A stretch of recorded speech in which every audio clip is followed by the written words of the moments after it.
Hey, good day and good evening, everyone. I hope you can all hear us, so just let me know if so. Please somebody type in the chat section that the sound is okay and you can hear me properly. I would appreciate this information from you, so if anybody can do that for me, I will be grateful. I'm Sophie and I'm your host today, and welcome to IVF webinars by Egg Donation Friends, which we can do with help of our partners, Eiselspende and Donor Conception Network. And speaking of which, we are here today with the great experts from Donor Conception Network.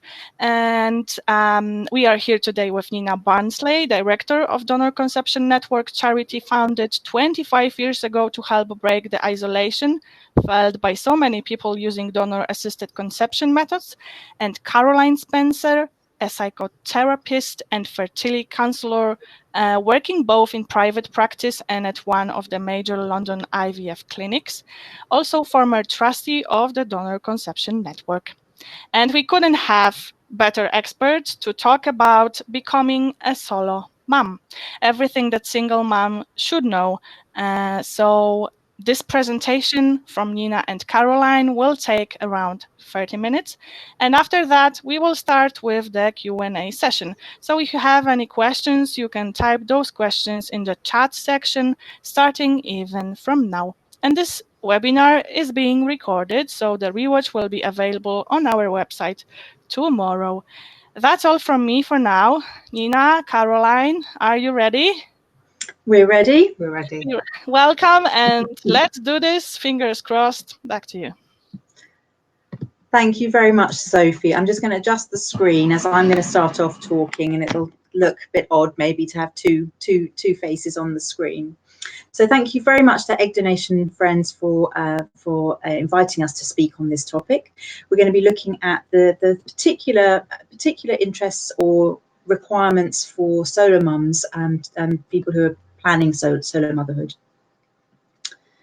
So I'm just going to give a little overview of what we're going to be covering in the next half an hour. So I'm going to do some basic introductions and just sort of set the scene. And then I'm going to hand over to Caroline, who's going to really unpick the more detailed aspects and things that need to be considered when you're contemplating solo motherhood.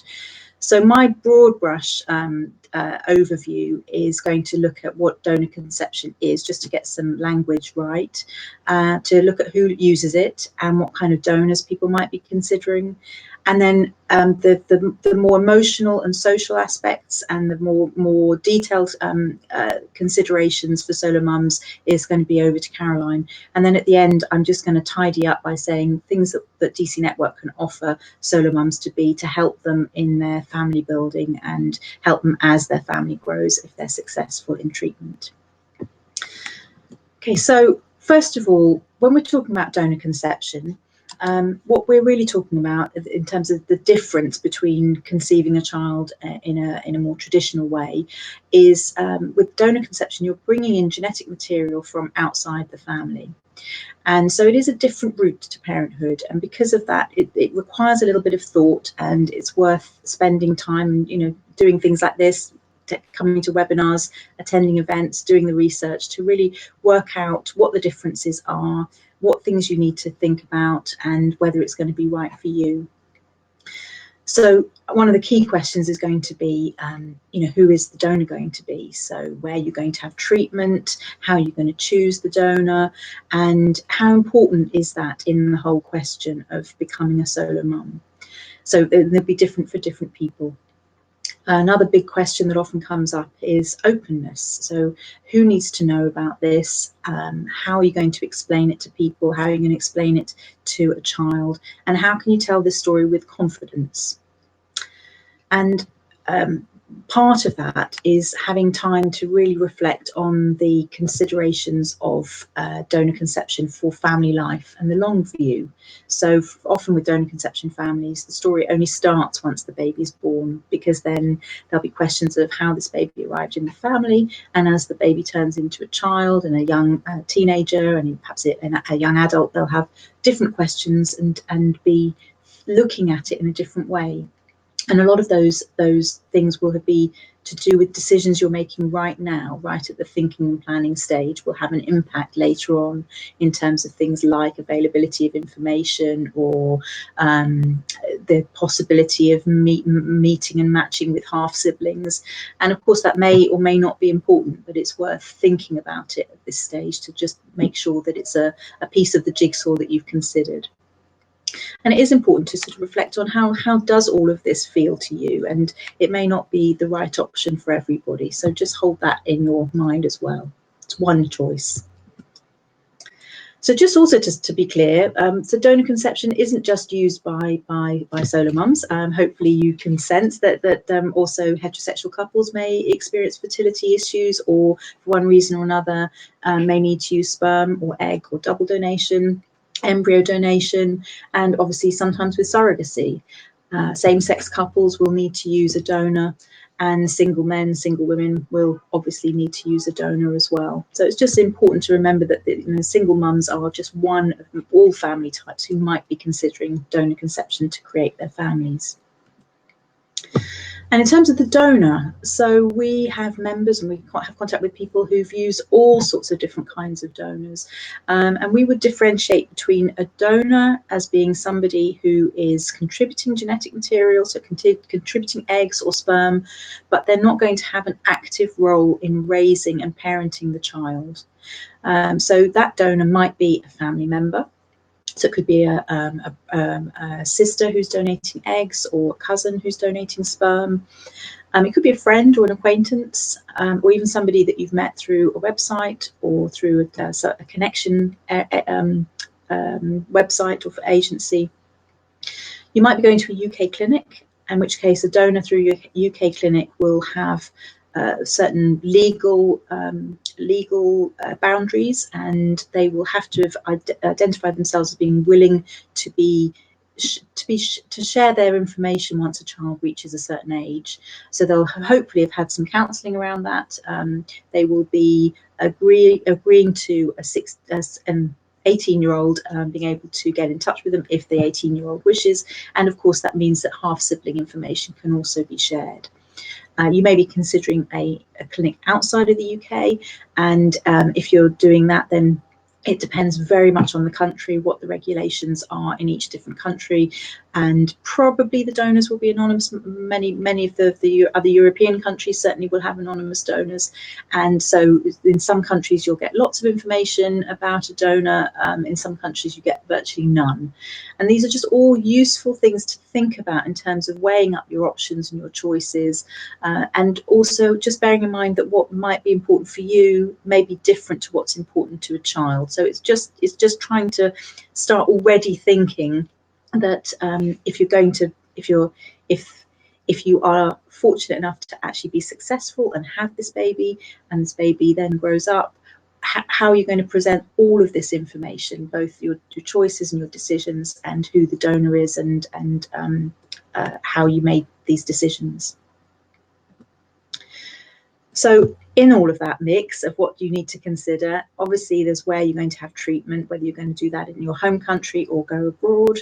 You're going to have to choose a clinic and choose a donor. I would just plant the seed that the implications of people now doing home DNA testing means that even those who are having treatment in countries where donors are theoretically anonymous, actually that information is still being discovered through people taking DNA tests and discovering that they're not genetically connected to their parents, or that they are genetically connected to people they weren't expecting to match with. So they're finding half brothers and half sisters, or sometimes they're donors online. So just to bear that in mind as well, that whatever the clinic might say about anonymity or the possibility of future contact, it's not necessarily actually the truth. And then I think there are just some considerations around donors who haven't been prepared for that. So again, just something to fast forward. It may be very difficult at this stage to be thinking about this child as an actual person, but it's helpful if you can. And obviously in all of this, you've actually got other pressures. You've got the pressure of money, time. You may feel under enormous pressure to move forward if you're perhaps in your late 30s or early 40s, you're considering sperm donation, and you don't want to suddenly be forced in a position where you're having to suddenly move to a double donation or embryo donation. So there may be other issues around, have you got the right resources around you? Have you got enough support to do this on your own? And I think, just to finish off, it is the balance between having to manage everything on your own as a solo mum, but also trying to think already about building your village, so you've got some support networks around you that can help with all this complicated decision making. Going through treatment, which can be grueling, going through a pregnancy also can be quite challenging, and then parenthood, which, as we all know, is often quite a challenging time. Okay, so I'm going to hand over to Caroline. Thank you. Yeah, thank you, Nina. So what I thought we'd do just to start with is just have a look at solo motherhood in general, and perhaps look at the bigger picture of solo motherhood. And obviously, this is going to vary very much from country to country. And so you may want to take a look at what's happening either in the country where you live or in the country where you're considering having treatment. But certainly in the UK, the proportion of women who've never been married is increasing, and we're seeing marriage rates fall. We are seeing an increase in cohabitation and increase in solo households. But overall, a fifth or 18% of all women born in 1972 are going to remain childless. And that compares to only 10% of women who were born in 1945 remaining childless. And in fact, some people actually think that it may be as many as 1 in 3 graduate women born after 1970 who will remain childless, which is an extremely high figure of our most highly intelligent women who are potentially going to remain childless. Some of those will be remaining childless by choice, and some won't be. As women, we've been encouraged to take up jobs, to have opportunities that our mothers and our grandmothers never had. But somehow, for many of us, we've also been somehow raised to expect that we would perhaps find a long-term relationship and have children as well. Some people meet someone earlier in life and the relationship breaks down, and for others, that little piece of the jigsaw doesn't fit into place. They do many wonderful things with their life, but that piece of the jigsaw just hasn't quite fitted into place. And for whatever reasons, we're seeing increasing numbers of women who are single and childless as their fertile years end. So what are people's attitudes to women who decide to go it alone? Well, again, this is going to be different in each country, and I think in each country, it's going to be important to be clear on what impact those attitudes may have on you and any child that you have. In the UK, it's certainly a lot more acceptable to have a child on your own now than it was even 10 or 15 years ago. Solo mum numbers are growing all the time, and you only have to open the women's press and have a look at magazines like Red Magazine or Cosmopolitan or the Daily Mail to see some very balanced stories about what it's like to have a baby on your own. And this is a far cry from the type of media coverage that we would see about solo mum families even as little as 6 years ago. But there's no getting away from the fact that it's still a very big decision. And some women do feel that they have to let go of their own dreams, go against their family hopes, values and expectations, and even traditional societal norms. And that can feel like a very tough decision. So women can think about it carefully and sometimes for a very long time before deciding what is right for them. So where on earth do you start? I think it's really helpful to just pause for a moment and take stock of where you are in your own life, look at your relationship history and what might be motivating you to think about having a baby on your own. Are you someone who's always wanted to have children? For as long as you can remember, you've had this really overwhelming desire to have a child.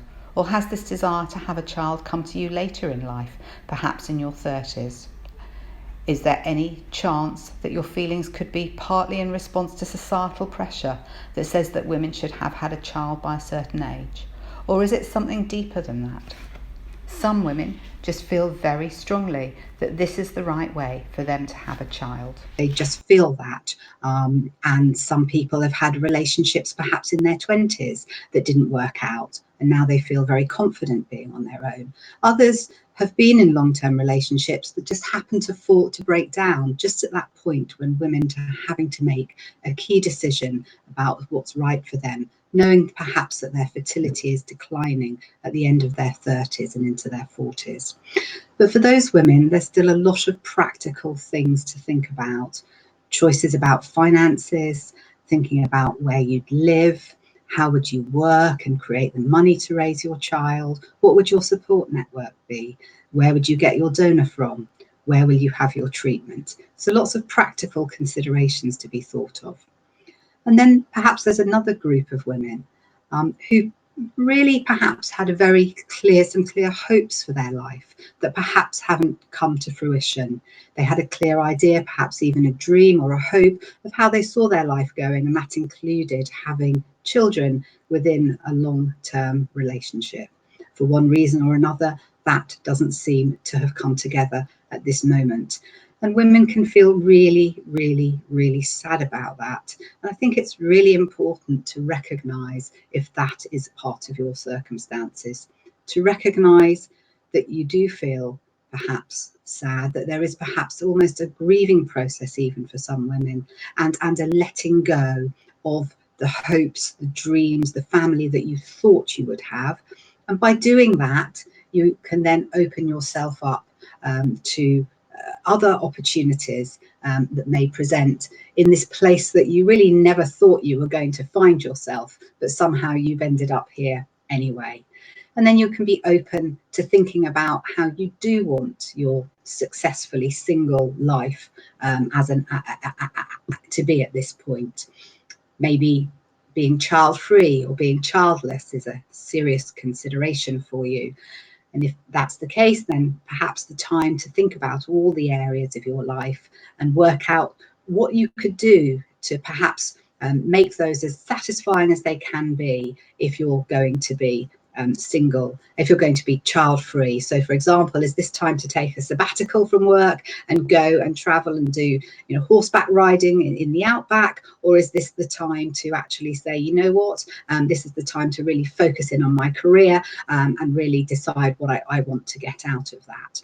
Or are children a really strong pull for you, in which case you've got the choice about whether you're going to parent on your own, you're going to foster or adopt.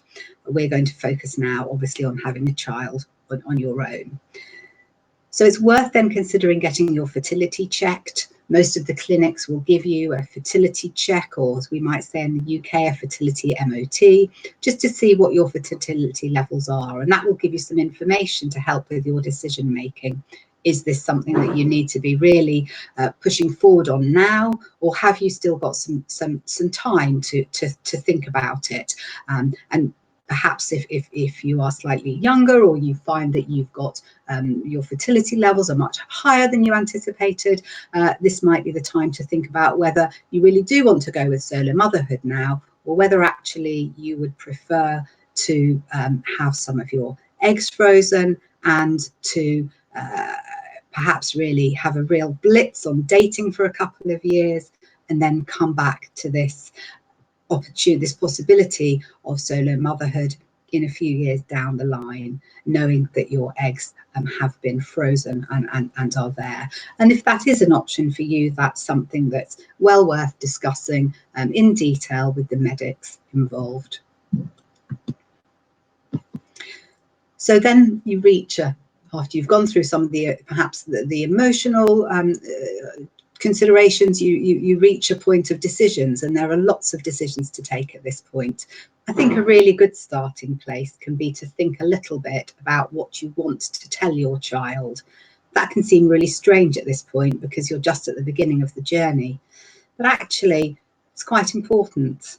If you want to be able to give your child some information about their donor, then you need to think about where you're going to source your donors, and so that you need to be working within a regulatory environment that will provide you with that information.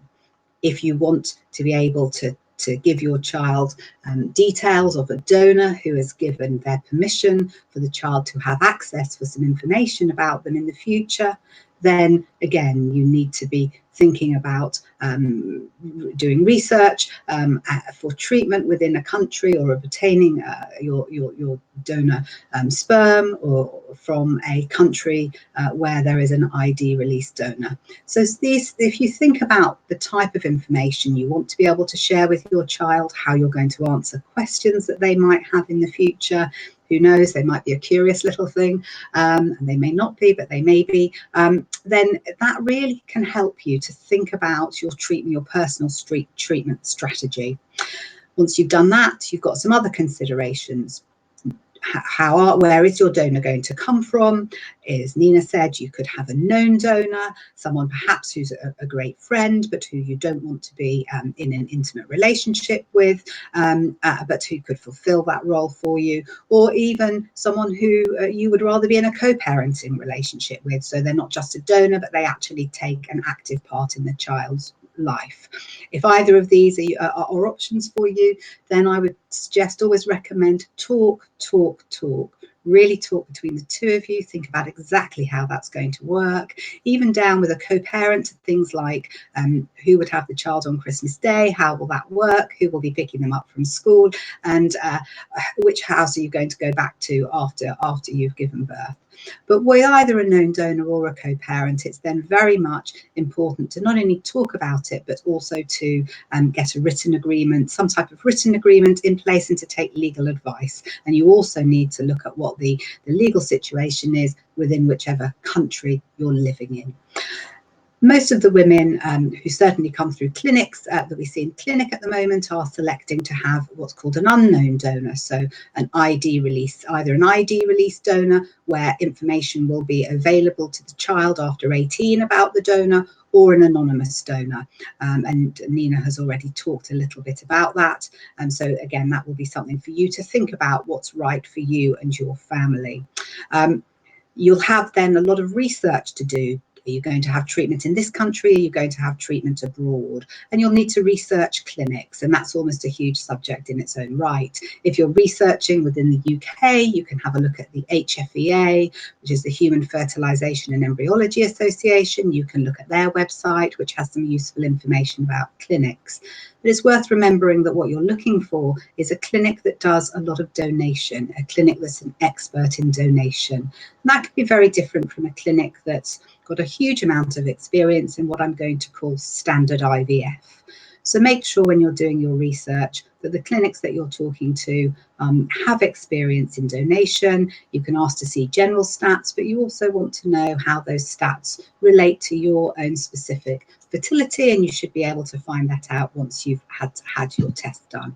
I would write down your worst fears, what they are, even keep a pen by your bed, write them all down, come back to them a couple of days later, and you can look at them and go, look, what do I need to do about this? Do I need more information? Do I need to speak to someone? And or am I just being ridiculous? Or perhaps I really do need to talk about this. It's quite deep. Maybe I'll speak to a counsellor.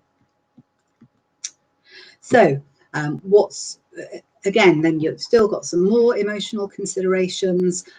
It can be helpful to what you think briefly about what you might say to other people when you're pregnant. It just gives you some sense of your own comfort with the decision making. Again, when you're pregnant, you don't have to tell everyone the inner details of how you got pregnant, but it just can be worth thinking about that a little bit as a barometer to your own feelings.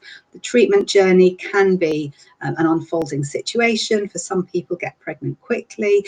For some people, it's a very long, protracted and quite painful journey. And sadly, some people put a huge amount of effort and time into it and they don't get pregnant, and that is extremely sad. If you are having a single donation child, the chances are your own fertility levels are quite good, but you are looking for a male donor. If you require both egg donation and sperm donation, that would be an indicator that your levels, that your own fertility levels have declined. perhaps either through age or because they're just low anyway to start with. And then you're going to have to deal with your own emotions about that. And that can be really, really a painful time.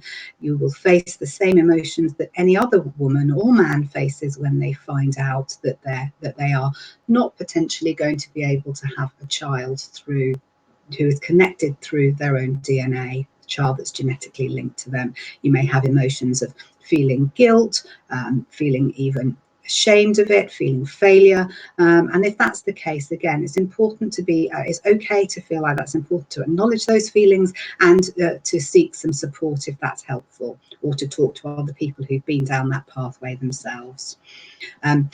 Think about what support you're going to need. You know, it takes, we've all heard the phrase, it takes a village to raise a child. I think that's probably particularly true if you're a solo parent. So you can start thinking about that now. The DC network has a fantastic solo women's branch where you can easily join and be put in contact with other women who've been down this pathway before and are usually very happy to share their experiences. And you can also meet other women who are at the same stage in the journey, so can be fellow travellers along the way with you.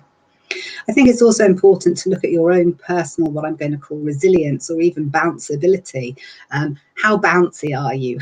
What's your ability to handle stress? And how sort of resilient are you, both in terms of putting yourself through the treatment process, but in terms of then facing pregnancy and parenting alone. And also perhaps to think a little bit about how you'd feel if it doesn't work and it does work. People are always interested in the impact of being a solo mum on the kids. And a lot of research has been done at Cambridge University about this, and Professor Susan Gollenbach has written, put all her research into a rather wonderful book. There's a different chapter for each family type, and there's a chapter dedicated to solo families. A lot of the research does cover families that have been conceived so far through sperm donation, but it still can be worth a look at, and I've put some of her findings there for you. It's a good starting point. So we know very much that what we understand at the moment is that honesty is very important. We know in the case of solo mum families, obviously those families have look a little bit what we might call different from a family, a very traditional family with a mum and a dad. Although we also know, certainly within the UK, that now over 50% of families are made up in are made up in different formats. So over 50% of families aren't the standard mum, dad and two children. But we know in the case of solo mum families, children will ask early, really quite early, possibly, usually between about 2 and 3. If you haven't told your child by that point, they will ask the question. And so it's a good idea to think about it early. We do generally believe that donor-conceived people have the right to know their origins, and certainly all the research tells us that finding out in your teenage years can bring about terrible feelings of betrayal and mistrust. How can I ever trust my parents again? Research supports telling young. The HFEA Code of Practice tells it too. And we can find a lot of our worries about talking and telling can be to do with how comfortable we are as individuals with talking to our children. And so later on, perhaps further down the line, if you're lucky enough to decide to actually have a child this way, then you may wish to think about attending one of the DC Network Talking and Telling workshops, which will give you a really good opportunity to think in quite some detail about this subject, because it's a lifelong process and there's lots of things to take into consideration. It's important to be doing it in the way that's right for you and your child. We do know that most solo mums start with very good intentions, intending to tell when their children are young, but actually when it comes to it in reality, it can be really quite hard to find the right words, and one's own feelings can get in the way. I think at that point it can be really helpful to focus on your child and think about the fact that what you're trying to do as a parent is to very much help this child to become a fully rounded adult and to be able to make sense of their story as best they can and how they were created. So you can start early, you can chat with babies. Certainly the advice at the moment is to tell really before, certainly before the age of 5, and really so that a child will never remember having been told. It will simply just be part of their family story.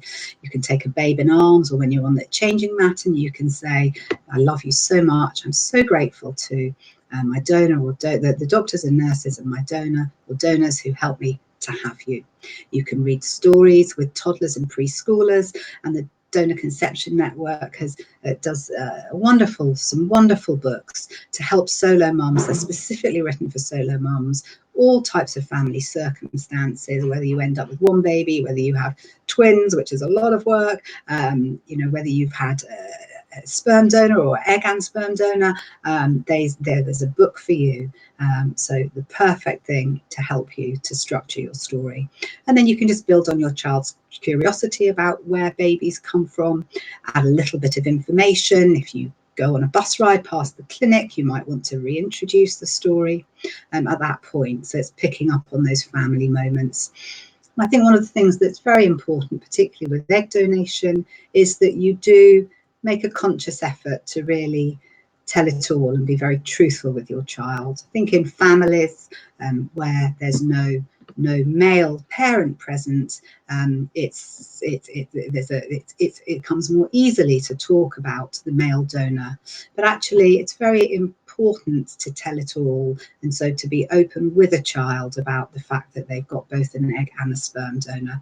And often little children, when you start talking to them about this, can appear to be a little bit confused. Some kiddies might even start talking about Easter eggs, etc. But the thing to do, little children get confused about lots of things, anything really complex when you first explain it to them. So it's just a matter about keeping your calm, remembering that you are the grown-up in this situation, and just keep calmly reiterating the story, drip feeding the facts. And in time, they will be able to recite the story back to you. So there's no one correct way to manage any issues. It's very much about your voice, your family, and what's right for you, and also for your particular child. Some children love books, and other children aren't booky kiddies. So it's working that out. The wonderful thing again about the network is there are lots of other women for you to talk to, and actually, usually speaking, if you line up 10 single women, they will all have a slightly different perspective on what to do and how they've done it. And that's great because it gives you lots of information. You can go away and work out what's the right thing for your family.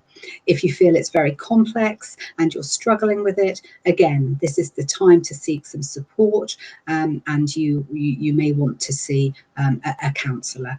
I should just mention that within the UK, it's mandatory to have a counselling session before you have any type of donation, before you try and build a family through any type of donation.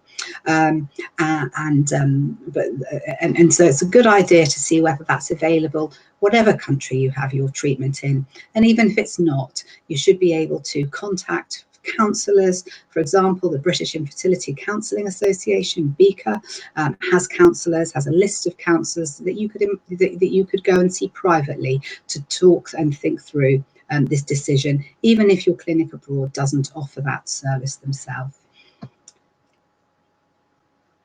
If you want to think about talking and telling in more detail, as I said, the DC Network does some wonderful workshops. And these are just some other ways that we know that women have shared with us, both in clinic and in the network, as to how they've gone about talking. And you'll see that solo mums are a very, very creative bunch and have come up with many wonderful ways to involve their children in their own personal story. So, in addition to talking to your child, you will also need to get your head around talking to other people, friends and family. That process will probably start when you're pregnant, but will continue as your child grows up. And certainly as you start to talk to your child, you will probably want to think about talking to people who are going to be in some type of parental role, or who may be very involved in the child's care, as if otherwise, if the child starts talking about it, they may find that a little bit odd. Children have their own voices, and sometimes they might even play with their dollies and teddies and talk about the fact that this teddy or dolly has a donor, really showing that that this is the start of their journey.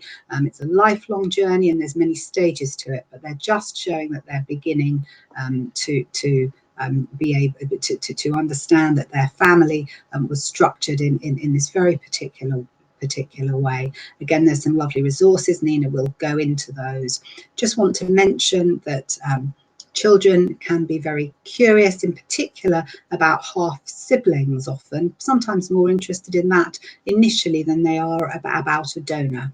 And we do know that through the DNA testing sites, these are ways that people can potentially find their half siblings and even donors, and that they are really potential game changers in the whole world of donation. And I think it's just important to be open and honest about that and say, we don't know exactly how that's all going to evolve, but just to recognise that it is part of the landscape that solo mums are. That's there as a backdrop to solo mums who are thinking about creating families this way. So I think that's it from me. Thanks, Caroline. I'm going to just whiz through because I know we're going a little bit over time. Just to mention where you can go to get more help. So one place you can come is our network. We're a charity and we were founded over 25 years ago, so we've got a lot of experience. We're founded on principles of openness and honesty, and we have a large support community with over 600 solo mum and single women households. We do books, workshops, conferences, meetups all around the country and put people in touch with each other. And I think our sort of slogan is that we're there for you from the very beginning, and we're there for the whole family, and we're there for the long view. So just also, in addition to the telling and talking workshops that Caroline mentioned, we also run preparation for parenthood workshops. And so for those of you who might be thinking you really want to dedicate a whole weekend to thinking through everything about solo motherhood, as well as meeting others who are all at the same stage, you might want to consider coming to one of those. They're not... the next one is for single women is in October. So have a look on our website for information about that. The other thing is just the books for children. We've got a whole range, including books for solo mums in all situations. And we have books for parents, so books for adults, helping them in thinking through how they're going to share this information. And we have a set of booklets around talking with friends and family. And so if actually your issue is more about how you're going to explain to your parents or your brothers and sisters or your community and friendship group, then we have books for that as well. We've got a great website, well, an okay website, but it's got lots of great content. So have a look on there. Lots of personal stories from solo mums. And I'm sorry, Sophie, we have gone a little bit over our allotted time, but thank you very much. And over back to Sophie. Thank you for your presentation very much. It was very informative, so not a problem with the time. We can get to the questions right away. And the first one is this one. How do you deal with the knowledge that your child is 50% more likely to become an orphan? How do I plan on a modest income for what happens to the child if I get ill and die before they are able to care for themselves? I have no reason to suspect I will. I'm healthy, but of course none of us have a force field around us. Thanks.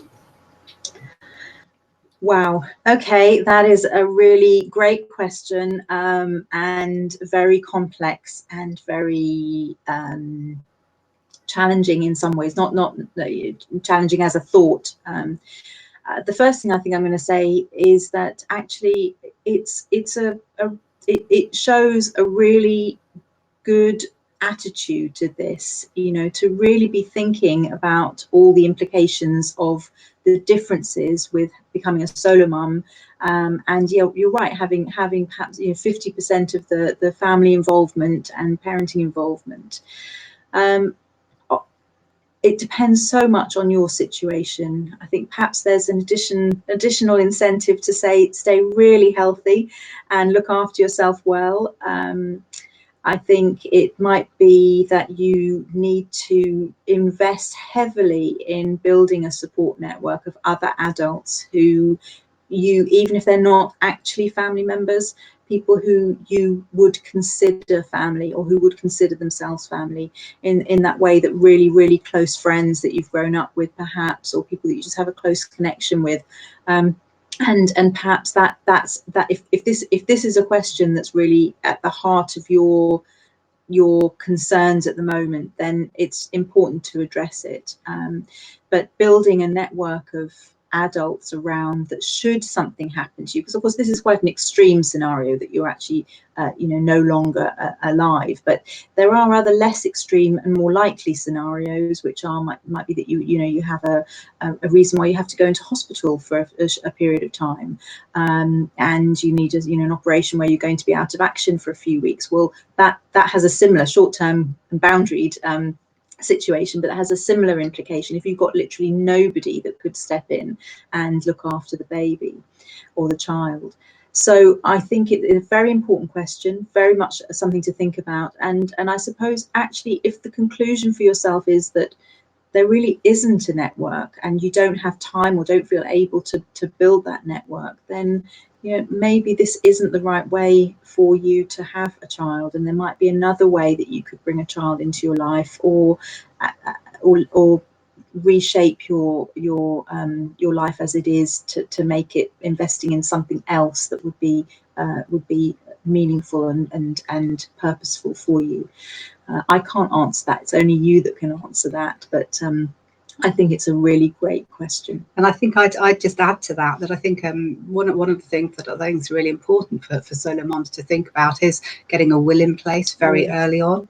Literally, the sooner you can after you leave hospital with your child, that would be the time to get a will in place. And in that will, often you will be asked to put in place and think about who might be guardians in the event that something very tragic happened to you, and how you would want your money to be handled in the event again. Whatever money you have, how that should be handled. So again, I'd also seek, in addition to that, to everything that Nina said, I totally agree with, a little bit of legal advice would also be a good idea from family lawyers who are used to advising women in these situations. And I think on the network, I think in the network there is some information, isn't there, Nina? We've got some lawyer supporters that are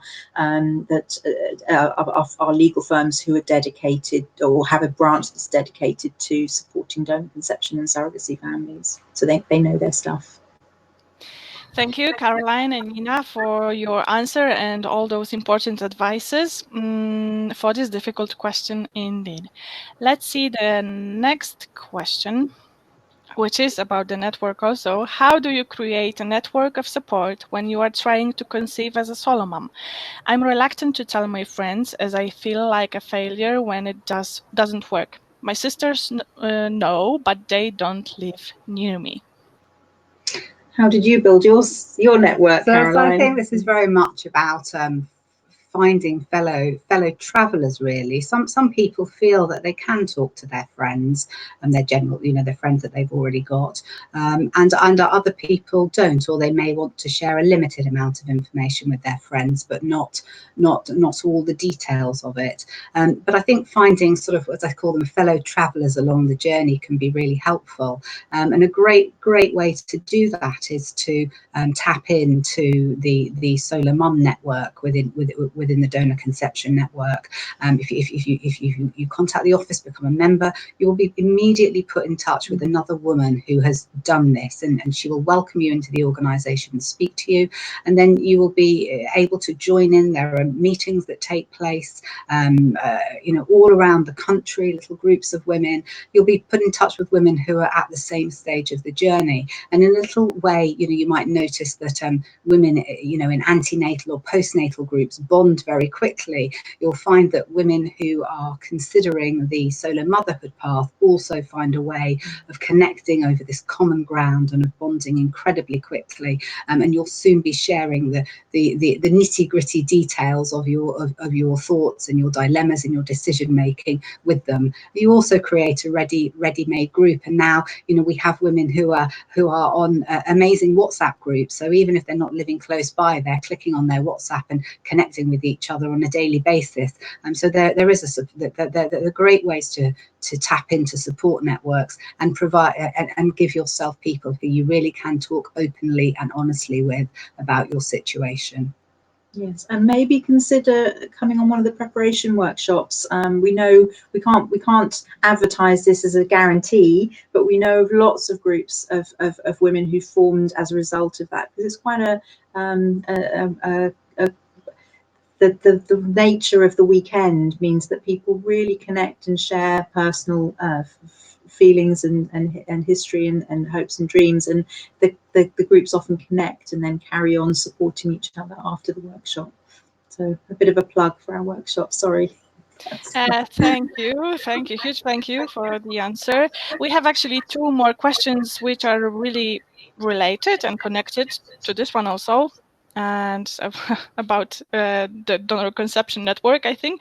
My cousin has very kindly, that's an understatement, offered me to be my egg donor. I would love to hear from people who have had children through this type of donation, and we have very similar one.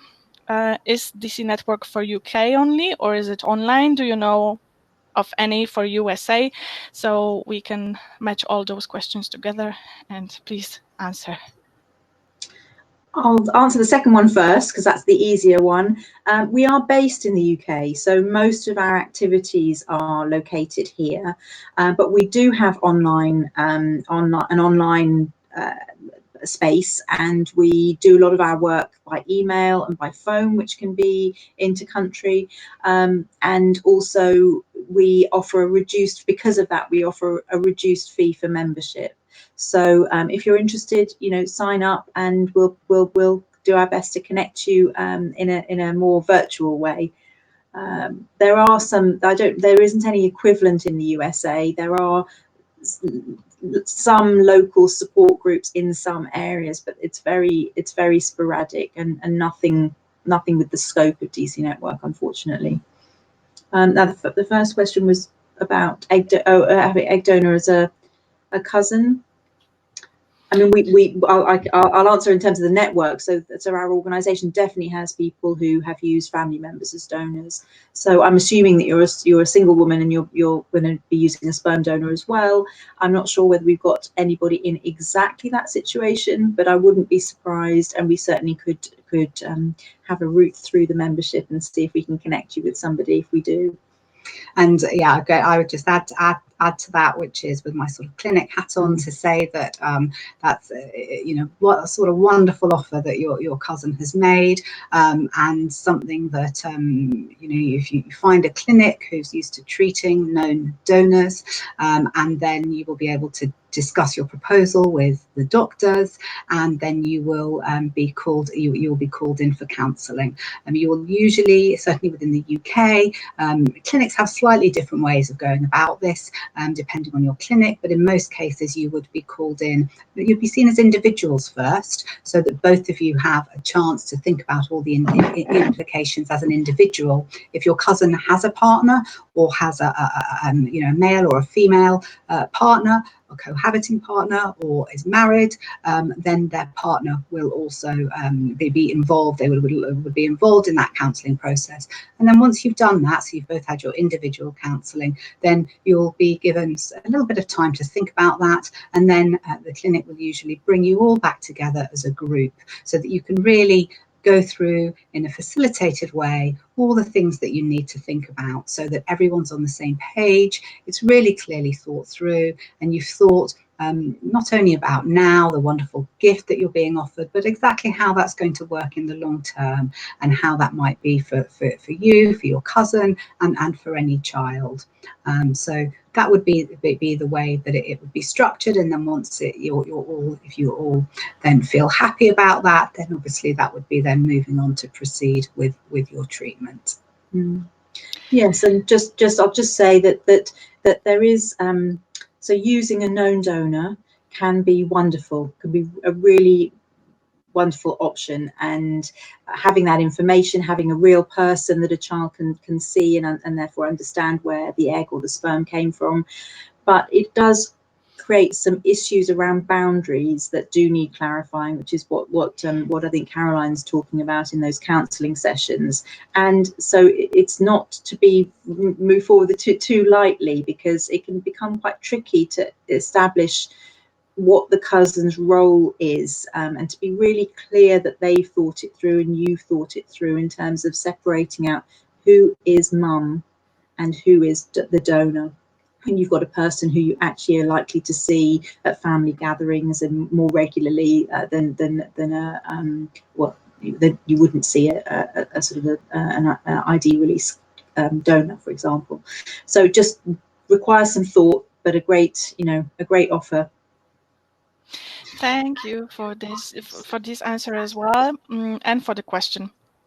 We will then take a look for the next one, which is more about genetics, but I think that this is a very often issue coming up. So I'm Asian, and if I get a black-haired Spanish donor, make any unmatched conflicts, or in case if that donor had someone with blonde hair in her generation, do I have the chance to have blonde hair baby?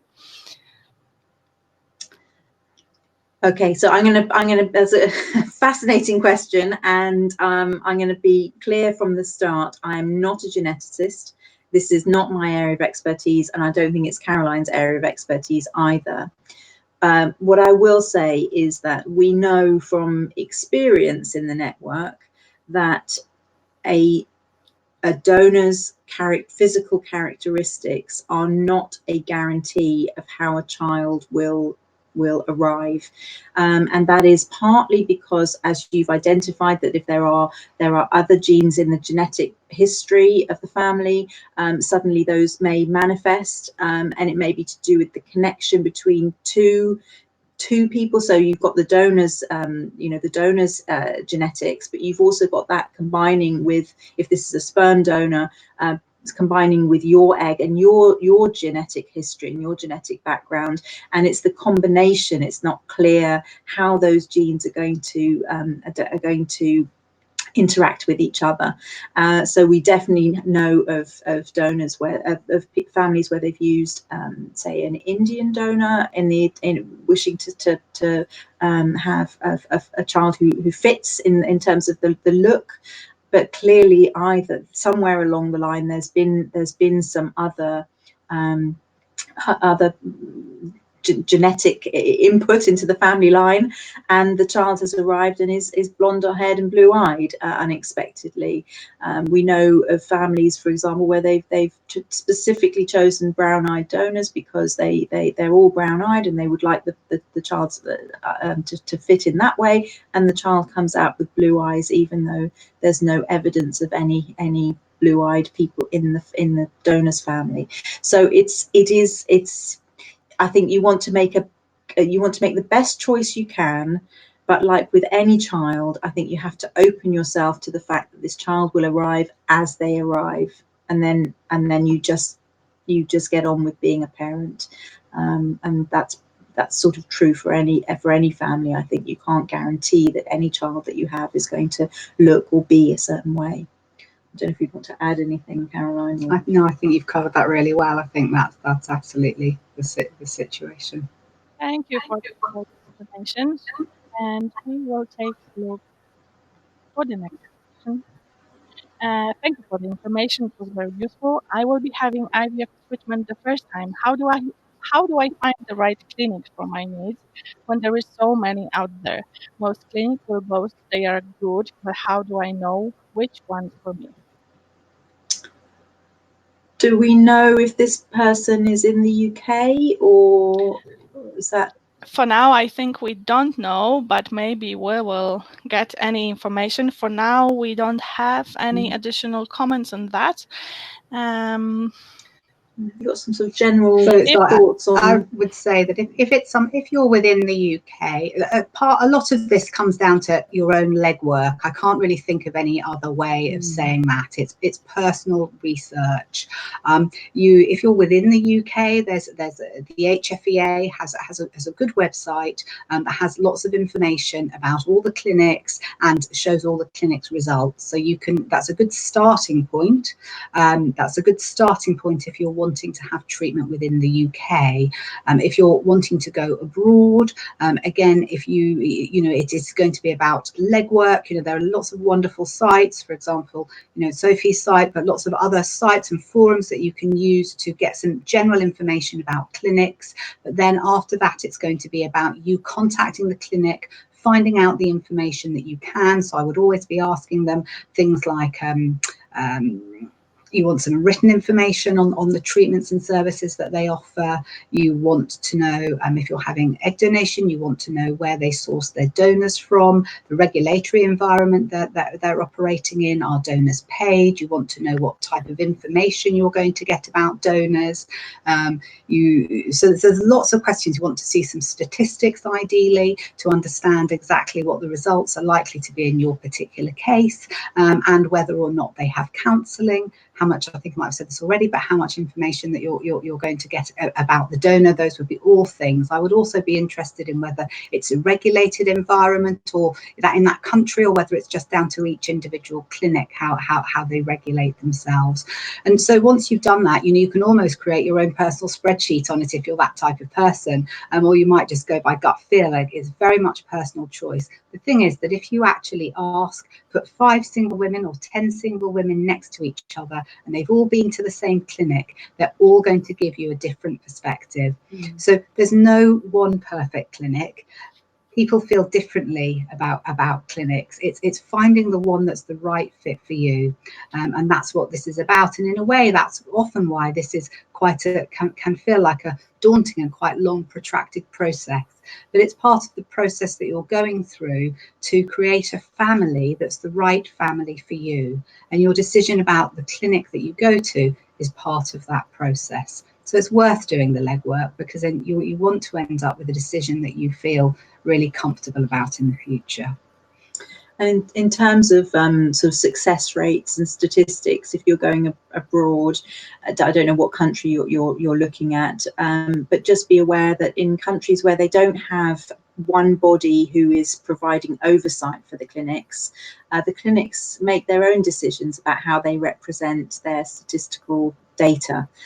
There isn't a standard, and so for just as a simple example, some clinics will record a successful pregnancy or confirmed pregnancy at 6 weeks as a success, even if that woman ends up losing the baby soon after, or doesn't actually carry to term. So there can be so that can skew things and make it look like the clinic is hugely successful, but actually you don't just want a pregnancy or a blue line on a stick. You want to get to the end of a pregnancy and give birth to a live baby. So little things like that can sometimes get in the way of clarity over what these numbers mean. Sometimes they'll present data only from specific age groups, so obviously you're more likely to have a higher success rate with younger women. So just be a little bit careful, be an active consumer in that way, customer in that way, ask awkward questions. But ultimately, as Caroline says, it's very much personal preference. We have lots and lots of single women who've had treatment abroad, and so one other thing is, I'm not trying to endlessly plug the network, but just something that you can get out of membership is a communication and conversation with other single women who've had treatment, who might give you some thoughts. But it's so personal that, as Caroline says, what suits one person won't necessarily suit you. some of the clinics in the UK have actually sort of established partnerships or relationships with clinics abroad. So if you've already had treatment in a clinic in the UK that you felt very comfortable with, perhaps you had sperm donation alone and then you needed to move on to egg donation and sperm donation abroad, and you were considering abroad, it could be useful to check out whether your clinic has a partnership arrangement.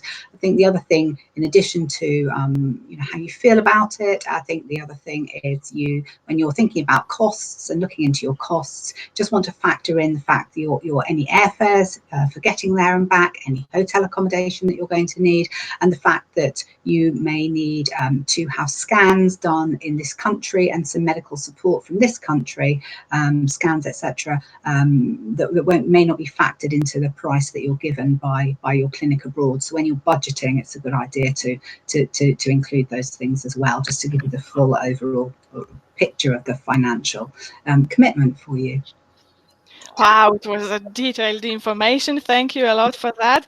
And of course, I can also encourage you to check our website. I also put an email address in the chat section. We have also a free online consultation which you can use and get in touch with our coordinators team, which will help you and support you and give you any information about the clinics. Feel free to use it. Thank you a lot for the answer and as well as for the question.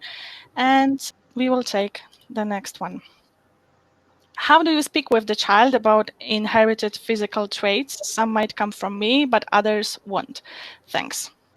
Do you want to? So I think that's a really interesting point, isn't it? It's a great question, and it's perhaps not something that people think of at the outset, but it's something that and when you start talking with the child initially, particularly if you introduce the story when the child's very young, they don't have the cognitive ability to think of these types of things. But what we notice is that between about the ages of somewhere between about 8 and 12, depending on the child, they really suddenly start to understand genes, they understand DNA, and they start to understand things like what they might be, what physical features they might be, where they would be inheriting those from. And so I think it's, again, it comes down to being honest, etc., and talking to children just openly and honestly about the situation. I'm always interested with kids in understanding a little bit about what's behind their question. Why are they asking that? What's that really about? And it's certainly true, isn't it, that they're going to inherit some things through the DNA of their donor, and they're going to sort of develop some of their traits in response to the fact that they're with you 24/7, and you are nurturing them. But yes, being open about the fact that their physical traits, they will have physical traits that they may well have inherited from their donor. And sometimes children may say, oh, well, I feel sad, Mum, that I don't have, that maybe I'm not going to have, I don't know, Granddad's ears or something like that. And then it's fine. I think what we want to be doing is to allow our children to talk openly about they feel. So it's fine to acknowledge that. Yes, I can understand that maybe that feels sad for you, and talk a little bit about other things that maybe that they've got from Granddad. But it's important to be able to allow our children to express themselves honestly, and what we're looking for is to support our children in all the emotions that they may have, which may be a whole range of emotions as they develop from a little child up to the area of 18. I think the other thing with a question like this is it can be quite helpful to look at yourself and ask yourself, how do you feel about this question? Is there something in this that's difficult for you? Does it bring up for you the fact that you're having a child that's not genetically connected to you? Do you have some unresolved emotions about that, or some reminder of how difficult that was to find out that you couldn't have a child that was genetically connected to you? And that can be a really helpful thing to look at as well. By looking at that and being open with ourselves and examining our own feelings, then we're often better able to support our children. Mm-hmm. It is also, I think, a great opportunity if it feels right. So obviously, not shutting out any negative sort of feelings that, or sadness or whatever that might come up, it can be a great way to acknowledge the donor in a really positive way. And if you see something lovely that's you don't think has come from your side of the family, to say, oh, look how wonderful, I think that maybe that comes from your donor, and how wonderful that would be, as a way of sort of bringing the conversation back, but in a framing it in a positive way, in a celebration of the fact that you've been given this gift. Thank you for all the support. And we have a few questions coming up, but this will be also a final call for questions. So if anybody would like to ask any questions more, this is the time to write those, and we will take the next one. What happens when the child is 18? Can they contact the donor and they have brothers, sisters? If you're having treatment in the UK, then yes, assuming that that the donor is contactable, and also assuming that the donor hasn't donated privately or in some other way that means that those children are not on the register. And the only other children that won't be on the register are the donor's own children, if they have any. So, but yes, they will be able to apply to the HFEA for the donor's contact information, last known address, and identifying information to mean that they can be searched for, and they would get information about their half brothers and sisters by mutual consent. So so that's at 18 they can apply for full identifying information. At 16 within the UK, a child can also apply. They can apply for non-identifying information as well. So that's something to be aware of. And as a parent of a child, you have the right to contact HFEA, and you can, on behalf of your child, and you can ask whether you can request additional information. So that will be whether there were any half siblings born, the year of their birth, and the gender of the child will be made available to you. If you are in a country where we have anonymous donation, so some European countries, parts of America, other places where we have anonymous donation, and that is where your donor has come from, and you've had your treatment abroad, then your child will not automatically have the right to have that information, because their donor is an anonymous donor, not an ID released donor. In the UK, you can import, for example, with sperm, you can import sperm from other countries, but it needs to be compliant with the code and legal requirements for donors within the UK. So if you imported sperm from a European or a US sperm bank, it would need to be what's called ID released donor, so a donor who had agreed to have their sperm, have their details disclosed at 18. Thank you for this information. We will jump to the next question. Does DCN have groups that donor-conceived children can join themselves? How old do they need to be? Great question. So we've got, I think it depends what you mean by groups. So obviously, well, not obviously necessarily, but for under 18s, we don't have groups as such that meet regularly or anything like that. But at our conferences, we encourage people to bring their children of any age. We have just creche facilities for the little ones. But for children over about 8, we offer different kinds of activities that are related to exploring who they are and how asking questions about what donor conception means to them, and talk about donor stuff, as we put it. And we do encourage teenagers to come to our conferences, and then we put them together in a discussion group facilitated with an older DC adult.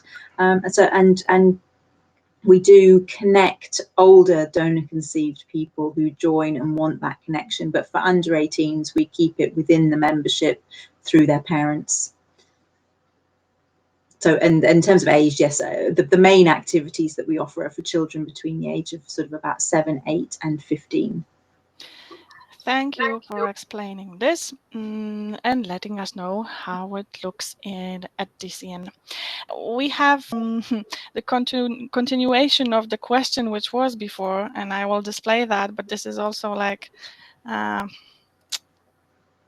typical doubts about donor conception. But if you wouldn't be able to answer, that's okay. So is it better if an Indian parents better go to India for donor? Otherwise, if the baby born with blonde hair, people who doesn't know our donation story will suspect that we made mistake somewhere.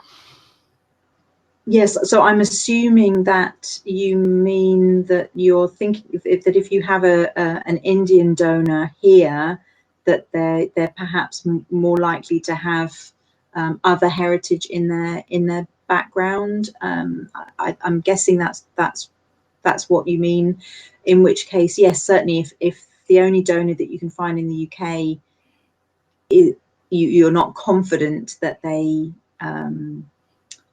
that their whole heritage is Indian, then possibly yes. I mean, there are so many issues in the choice of donor and the choice of country to have treatment because of the legal framework, the implications for the child in terms of connections or information. That it depends very much on what's important to you and what you think might be important to your child and within the family. I'm sort of curious about the question a little bit, because I'm thinking there are clinics in the UK that do have Indian donors, so I would guess that they, well, yeah, maybe they don't. I'm not quite sure what questions they ask and whether they assess whether this person's full family history is from India. I don't know whether you've anything to suggest. I think on that. Ethnicity as it can be important to people, and again, as Nina said, it's very much down to your individual personal choice. But if ethnicity is important to you, then you're right to be thinking about where can you get what do you need to do to get a donor that is the best sort of potential match. And although you cannot rule out, you never know what may come from in the gene pool. You can do you can do as much as you can to be to sort of ensure that what we know can be helpful for children is that if there was a family picture taken, that they would look like they fit in. So in this situation, if you're thinking, if you feel that your ethnicity is important, that you look a particular way, you want your child to fit in within that family, then it is very healthy to be thinking about what can you do to ensure that your donor would fit that criteria. You can certainly, there, as Nina said, lots of clinics within the UK who offer egg donation. You would want to look at what type of donors they have, and they may have some donors who would meet your criteria. On the other hand, that may not suit you, and you may want to consider your other options. Both of those ways would be fine.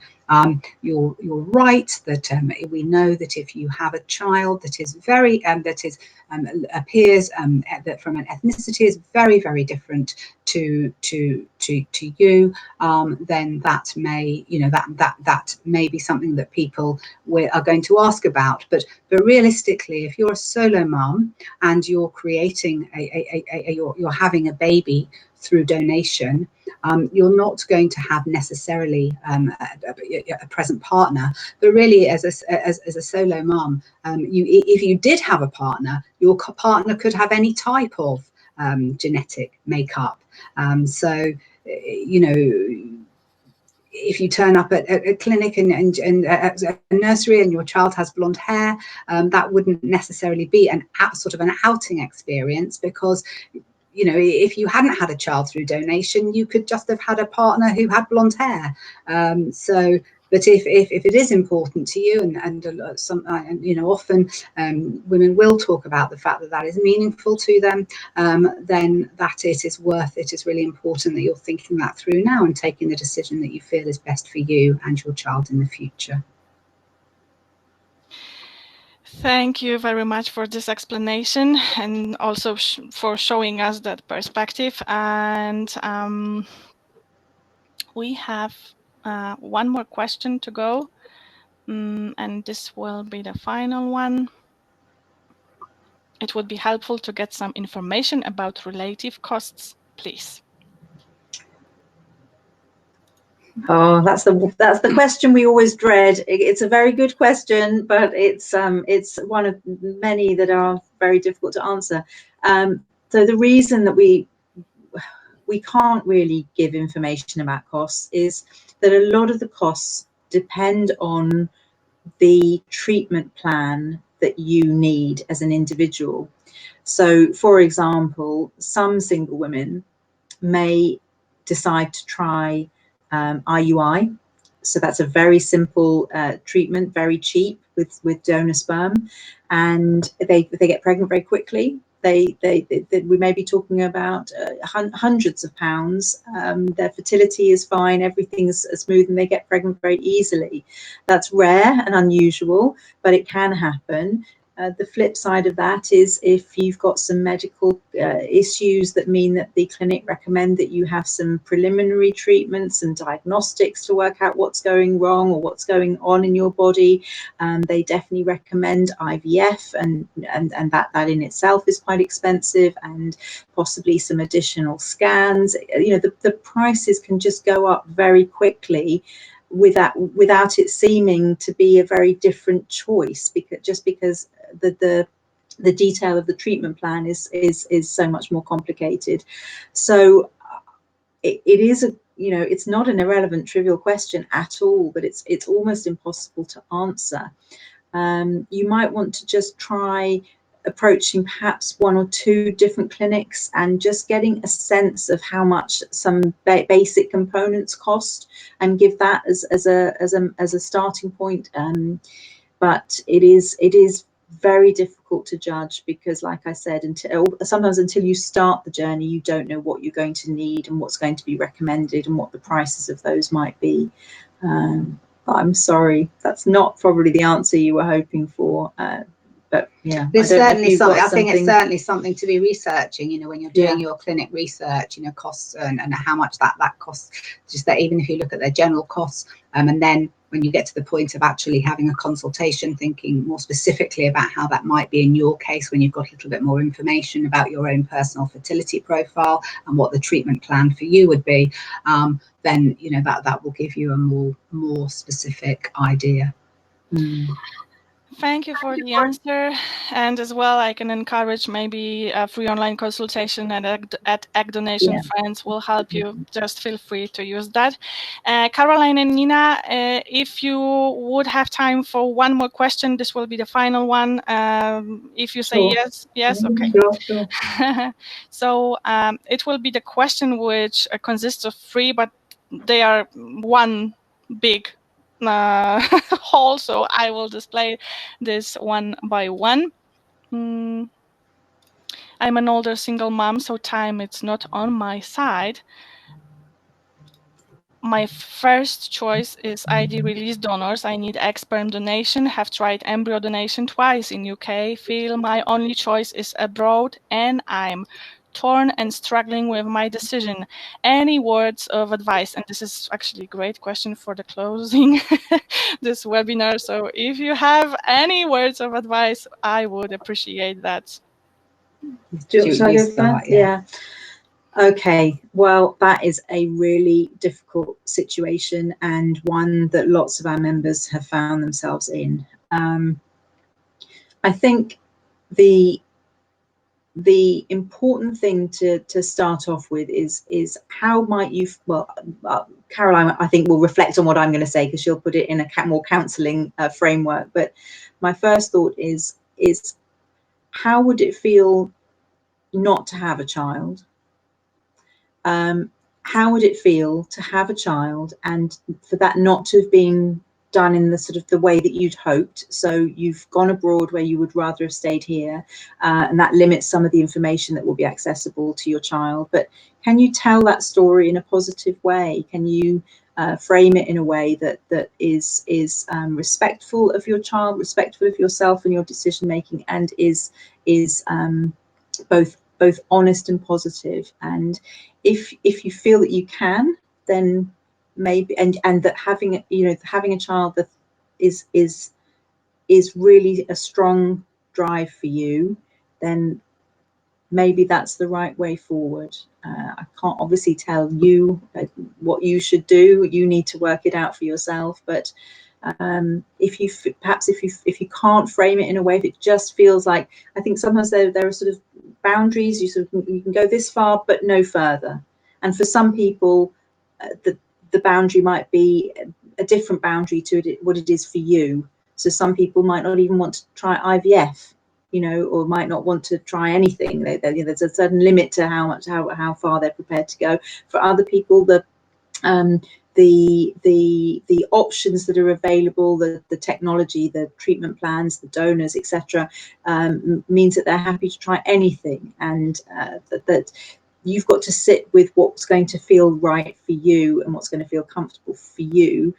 But I can definitely say that we have lots of members who have gone abroad and who have got children through double donation or embryo donation with anonymous donors, and they are raising wonderful children, not without, some questions that, challenging questions from the children that they need to answer. And that's when the confidence comes in. If you feel that you can face that and answer those questions confidently, then